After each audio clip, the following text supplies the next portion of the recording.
This is The Crunch with Cam Slater. Conversations with a side of controversy, right here on RCR.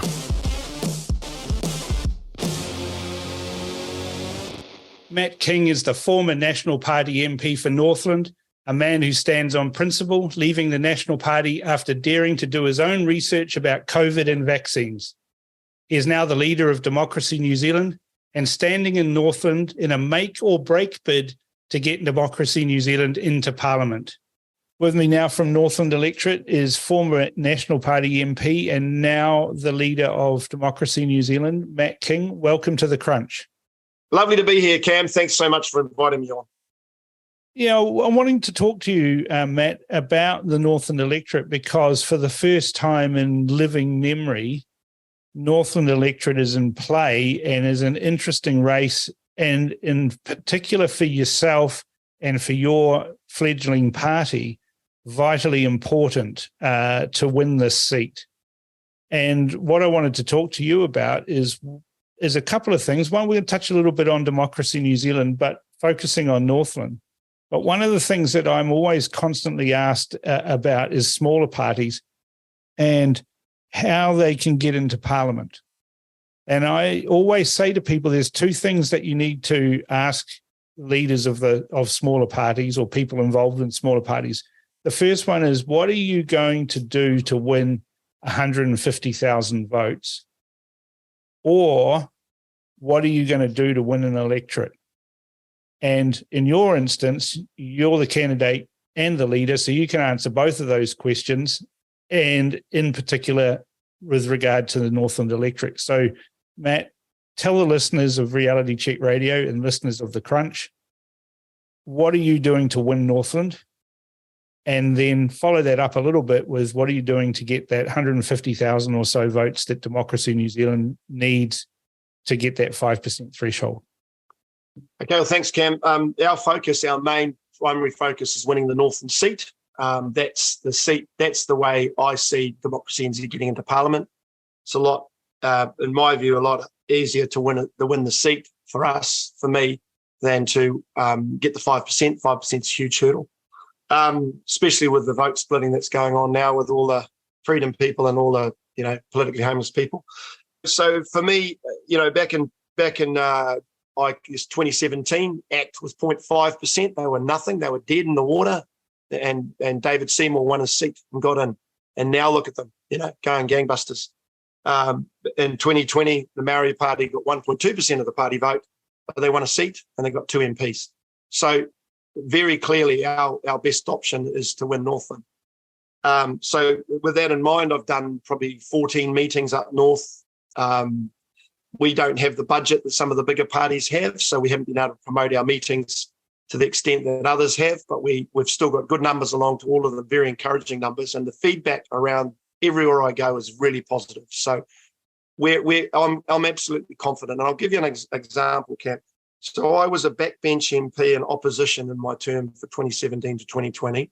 Yeah, I beat Winston Peters to get in, and I'll bet your bottom dollar back then, no one gave me a hope in hell.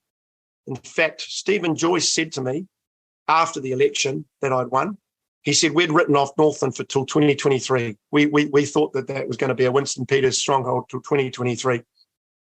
So everyone had written me off. They were nice about it, but they'd written me off. And I got through, and I did it just through sheer hard work, Cam, just the old-fashioned way, door to door, meeting to meeting, shop to shop, for nearly a year on the road. That's how I got in 2017. So, yeah, go. Not knocking on doors, the old-fashioned way, public meetings. Yes. Yeah. And so that's your plan this election, go and knock on more doors than Willow Jean Prime, go and knock on more doors than Grant McCullum, go and knock on more doors than Shane Jones. And I've done that already. I did that in 2017. I was an unknown. I was a rookie. No one knew who Matt King was in Northland at that time. I was the national candidate. But that's how I beat Winston Peters, because everywhere he goes, he gets media and he gets coverage and he's well known. But I wasn't, so I had to do it the old-fashioned way. This time round, I'm better known. I have a track record. I've managed to achieve a few things even as a backbench MP, and in Northland in opposition. So this time I won't be muzzled. I'll be a party leader, and the plan is to hold the balance of power. So I'll have some leverage to get things happening for Northland, and actually just more importantly getting things on track. The back on track term that National use, I was saying that a year ago in my meetings. Get back on track, and now they're using it as their byline, strapline. To be fair, Matt, I'm not sure that's a good that's a good slogan, but mind you, it's a little bit better than Labor's slogan. In it for you, yeah. Oh, that slogan of Labor's was to me was just indicative of where they're going, which is going downhill rapidly. Yeah. In the 2020 general election, you came second to Willow Jean Prime by, what is it, only a couple of hundred votes in reality, isn't it? Yeah. 163 votes. 163 votes. Yeah. Your vote for you only dropped 0.5% over 2017's numbers. Look, no, what happened was, in terms of percentage, it might have gone down, but in terms of numbers, I actually got 1,500. I was just going to say that was impressive, because the rest of the National Party and their electorate votes had massive numbers of votes disappear from them. You got me worried, Cam. You're being nice to me. Got me really worried. I just deal in facts, Matt. So you managed to keep your vote pretty close to the vote that you had to win the seat in 2017. Willow Jean Prime magicked up about 8,000 votes from somewhere else, but it doesn't appear they were from your supporters. Where do you think she got those votes from, and do you think she's going to hold on to those votes? So I don't. I think she's going to get decimated because she's been AWOL. She's been missing in action. It's the catch cry is, "Where's Willow?" Yeah. She just turns up to an announcement or two that the government do. She's not present out in the field doing the hard yards. I had 3 staff working in the office in Kerikeri for the best part of 3 years, dealing with constituent issues. She's had 1 person in Kaukaua for most of the term, and then the last term, I think she's got another second person. And so for me, I got 163. I lost by 163 votes. She effectively doubled her vote numbers, which is unheard of in the whole electorate for the whole of the history of the electorate. So they will return to the normal numbers of 8,000 to 9,000, in my view. Where they came from, well, there was a drug referendum, there was a COVID election, no one could campaign, everyone was scared, a whole lot of special votes. I was actually an MP for 3 weeks. In 2020, and then the specials came in, and I was ousted. And I'd won by 760 votes on the night, and I was told that was a safe margin and that no one with more than 400 votes had ever been overturned. And then the specials came in, and I lost by 163. But I'll give you an example of why I think it happened, Cam. I did my research. I asked around. I spoke to a whole lot of different people about what had happened.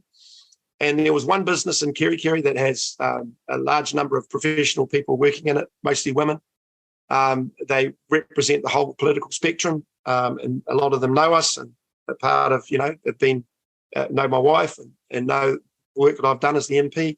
And they all voted for Jacinda, the whole lot, 100%. And when I heard that, I went, wow, it was a COVID fair election. And that's what happened. Yeah. It was a freak one. I think it's a one-off, Cam. I don't think it's going to be a repeat. Do you think that people voted for Matt King because he has a dynamic personality and boyish good looks and wit and charm, or they voted for you in 2020 and 2017 because you were the National Party candidate? I think in 2017 they voted for me because I was the National Party candidate, because I was Winston hadn't done anything, he'd promised the world, he hadn't done anything in 2 years.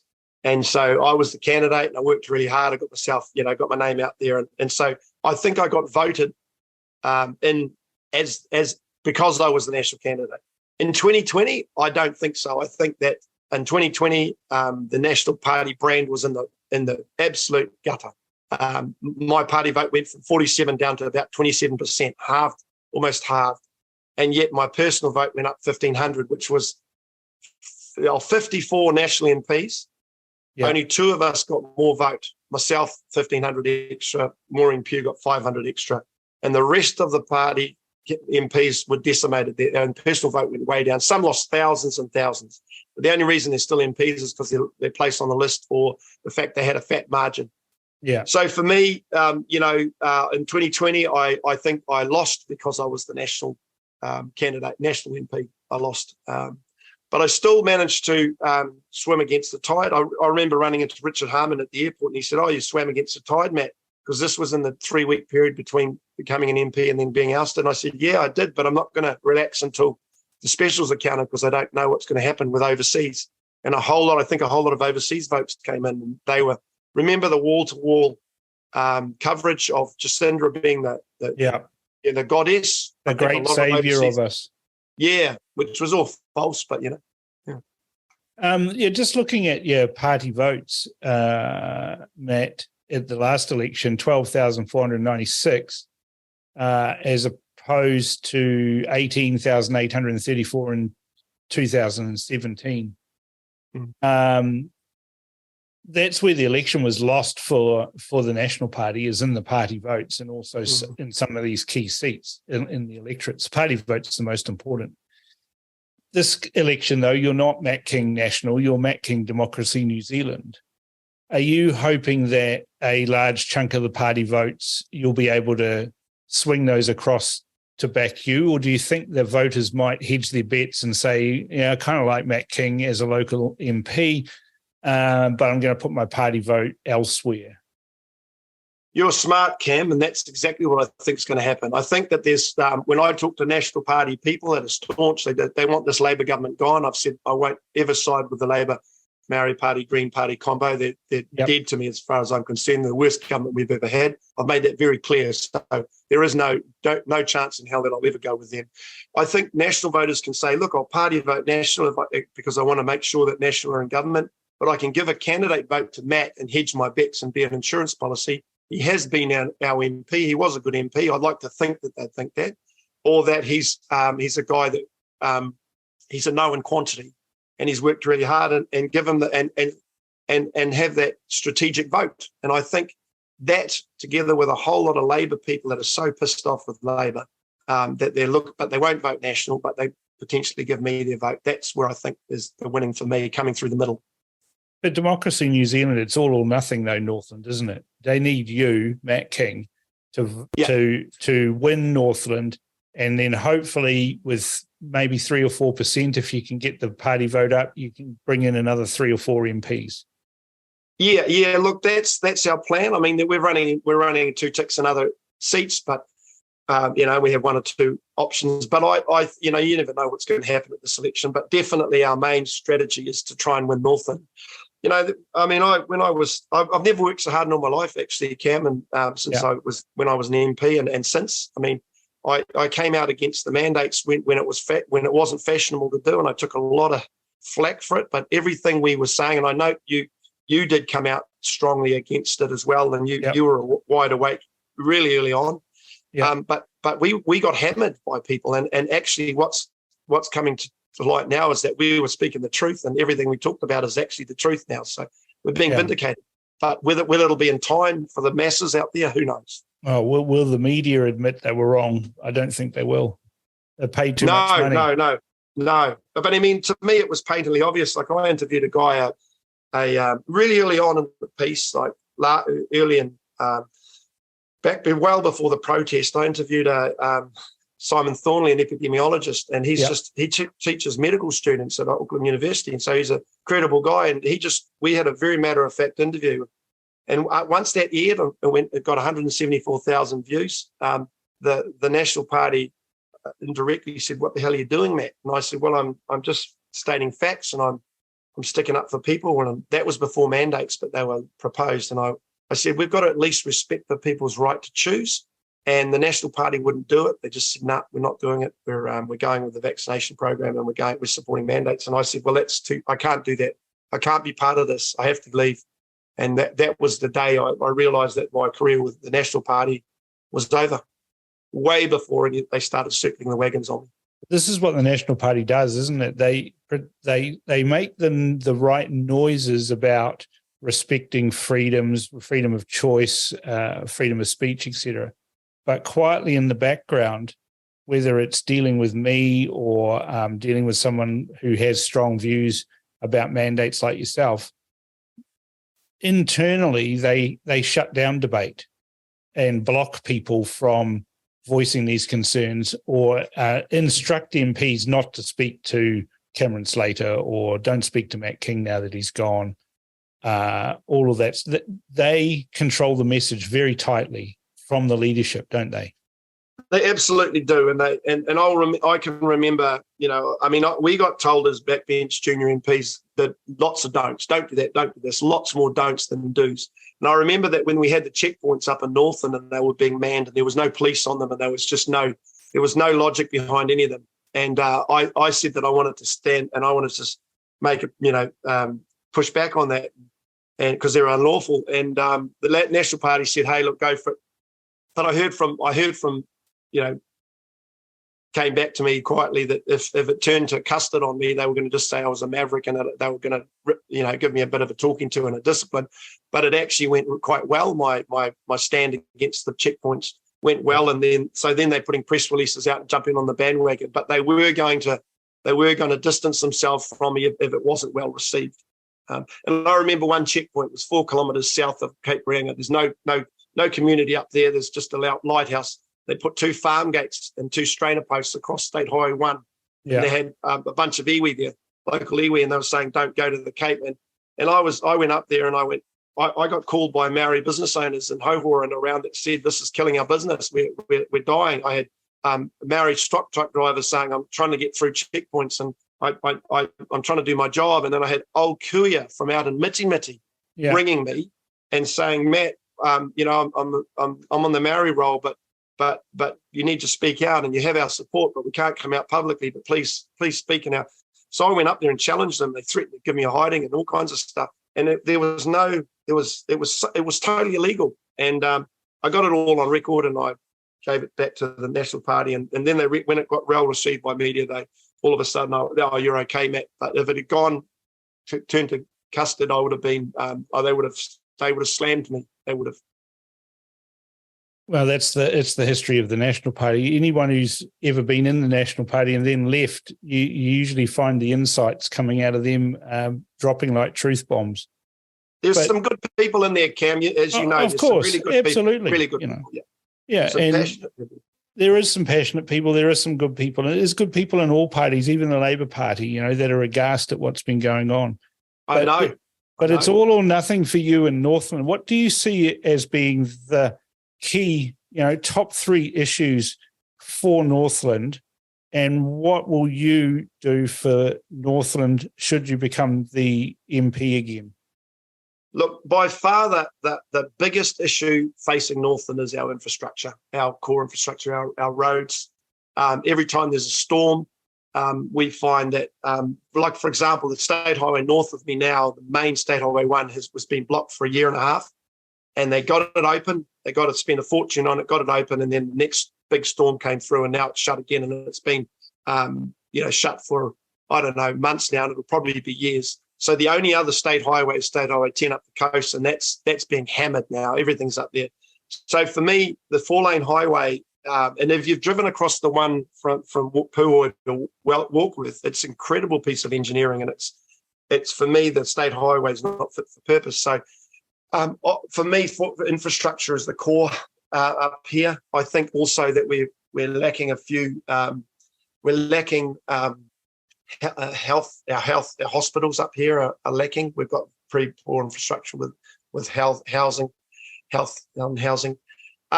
me, to get into Parliament, I want to hold the balance of power. That way, that I can have some leverage to make things happen. People said, "What can you do as one person?" And I say, well, actually, if they need our vote to form a government, we won't hold them to ransom. I won't insist on having be deputy prime minister or having ministerial roles or having a slush fund or anything like that. I just want them to respect our rights. I want them to push back for farmers against this climate change narrative, catastrophe narrative. Just stick up for people, regular people. That's all I want. All the common sense stuff, Cam, all the common sense stuff. So for me, I would say state highway is the big one. Yeah. I know that last election they had a big promise about moving the port to Northland, and I knew that was just pie in the sky. I knew that was just a big sales pitch to try and get votes, and it was never feasible, never going to happen. And a simple conversation with the port CEO at Northport, I asked him, how feasible is it? And he said, well, even if we expand to the biggest footprint that we have available up here, we still can't cope with what Auckland does now, so let alone 50 to 100 years. So the idea of moving the port was a pipe dream. But he also said the train track from here to Auckland would have trains on it every 5 minutes, and the actual trains through Auckland are filled up with commuter traffic, so they can't travel, can't. So it was just a big lot of rubbish. And I remember thinking at the time that a lot of Northlanders were being sold this false hope. Well, that train line is blocked currently, isn't it? It is. And it's been like that for months. Yeah, and there's been sleepers sitting there, and I look at it and I go, those train tracks had rust on them before the rebuild happened. No one uses them. No one uses them, Cam. And I say, get the trucks off the road. Yeah, that sounds like good in theory, until you say, well, how will you get the trucks off the road? The only bulk is timber and logs, and they've got to come from forest, so you've got to have a truck out of the forest. It's not worth unloading them between the forest and the ports. The distance is just too short. So economics tells you that upgrading the train tracks is a waste of money. So I used to see all these things being said and done, and people rolled out saying all these things and promising the world to Northlanders, and it's just false hope. And I just went, I don't want to be part of that, Cam. I just want to be a bit more realistic with what we can do up here. You use the term false hope, and I've used the term hopium, where a lot of people are addicted to hope, that they hope that there'll be a group of, that all of the freedom movement parties that keep popping up all over the place, there's a hope that they'll all work together, or there's a hope that people will coalesce around one thing. It's my belief in politics, in a lifetime of politics, that hopium is incredibly dangerous. And yet that seems to be the main driver behind some of your supporters, that they're hoping that you're going to win in Northland. But what I'm hearing from you is that you are almost certain in your own mind that you're going to win Northland, and therefore hope's no longer a matter. It's we're going to get there. I'm going to win Northland, and therefore voting for Democracy New Zealand is a vote that's worthwhile. Yeah. Okay. Well, I'll tell you why I think, Cam. There's a bunch of reasons, and I'll give you them. Yeah.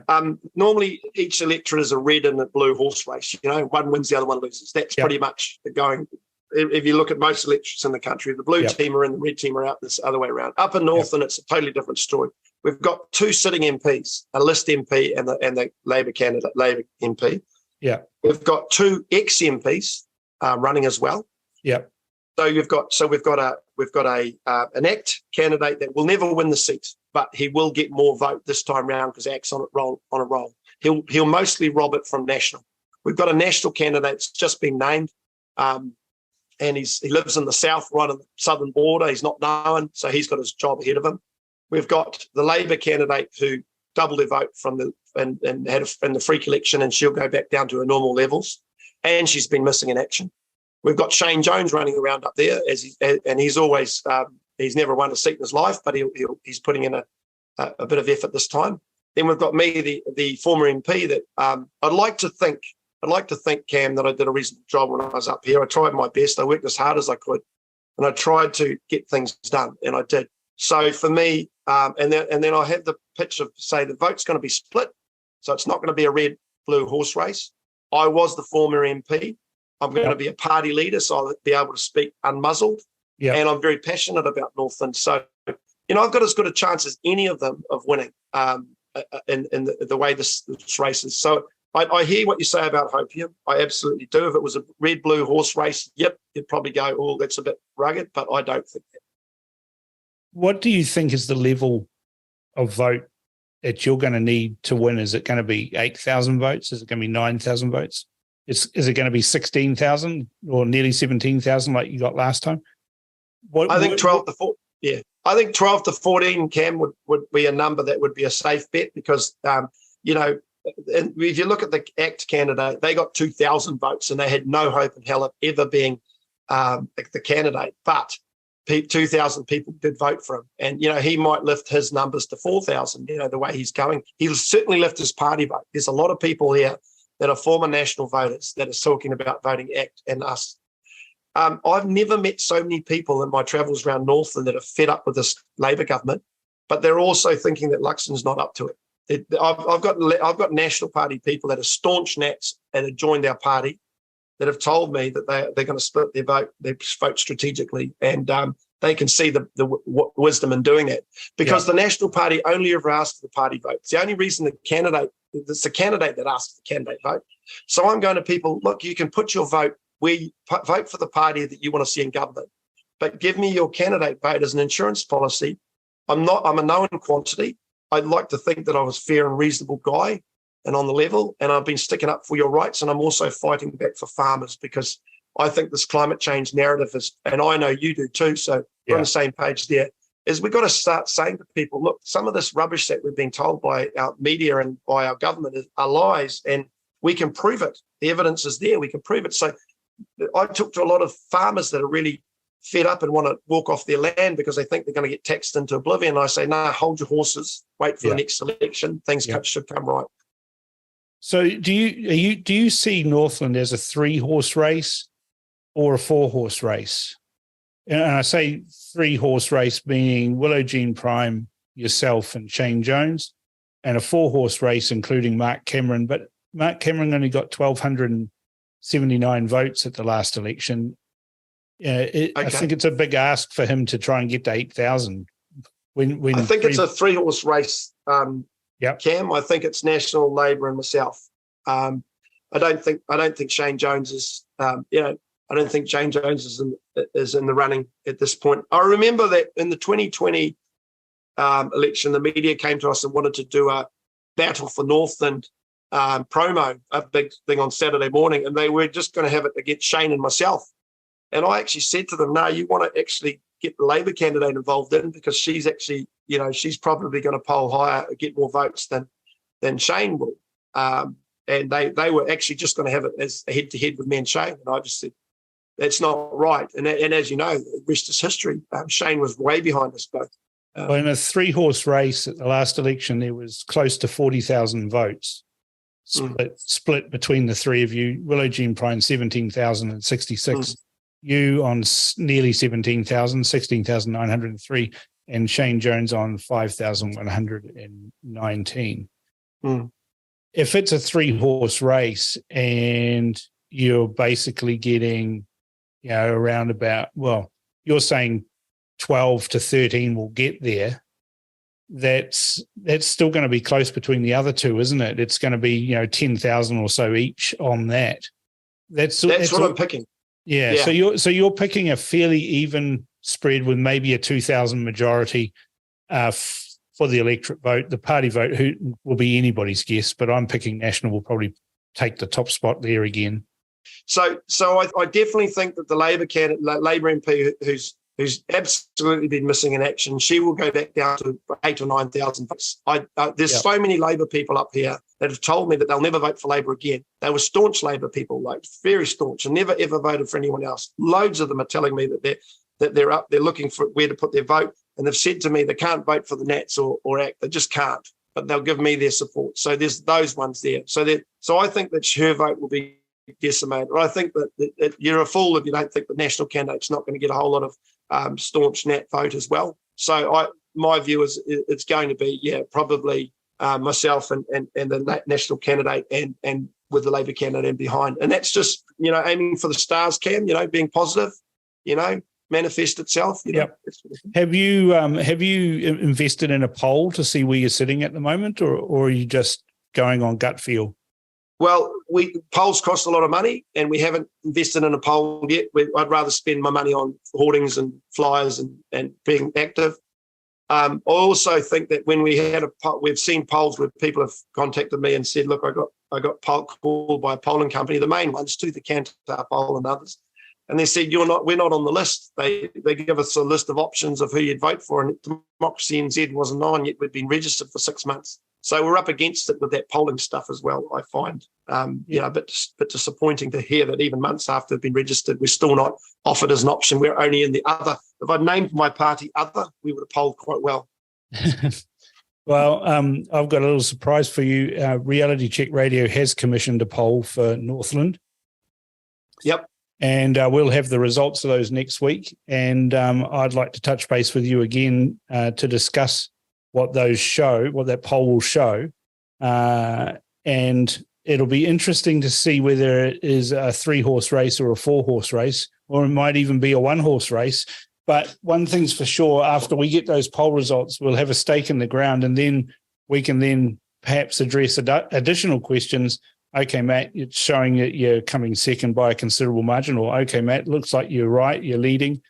We will actually know where Northland is sitting, and that will ultimately, I think, lead to a more exciting race for Northland, because for a chance in a lifetime, really, there's an opportunity for voters to make a real choice. And the only other time I see that has happened for Northland was in the by-election. Hey, Cam, every other time it's been blue, blue, blue, blue, blue right the way through. Hey, Cam, tell me, when was that poll taken? Because obviously just recently we had some bad news, and so a lot of people... We postponed that poll. We were going to do it a month ago, and we decided that we wouldn't do it when you had that bad news with some of your candidates leaving. We decided we'd postpone it a month to put a little bit of water go under the bridge so that we had a fair result. So we are actually going to be polling this week. So we haven't even started the poll. We've commissioned it, but we've made sure that there was a bit of time there so that it was a fair representation of Northland that wasn't coloured by news outside of your own control. Right. Did you say you're going to poll another poll in Northland this week? Yeah, we're doing it this week. Lovely. Awesome. So what I'm saying to you is that we were mindful of not having a skewed poll because of recent news. We wanted to make sure that there was no recent news, that it was just a Northland poll of all the candidates, and that it was fair for all of them. We could have run it. In fact, we had it ready to go. And then you guys had that bad news, and we thought, well, no, that's not going to be it's not going to give a fair representation of where things are at. And everyone was sort of up in arms with those candidates leaving Democracy New Zealand, and we wanted to see how that was going to pan out, how that was going to flow through to the freedom movement as a whole, to see what would happen there. And I think things have calmed down a bit now. There's a whole lot less emotion in the debate, and that will give us a better representation of the poll. Awesome. Thank you, Cam. So, I'll touch base with you next week when we've got those results and I can share them with you. And hopefully we've managed to inform a few more voters about what Matt King is standing for in Northland, and how vitally important it is for the freedom movement that you win in that seat. And that's certainly your goal. Of course, everybody else, Willow Jean Prime, Shane Jones, and Grant McCullum will be fighting like hell for the seat as well. So it's panning. It's looking like it's going to be an interesting campaign.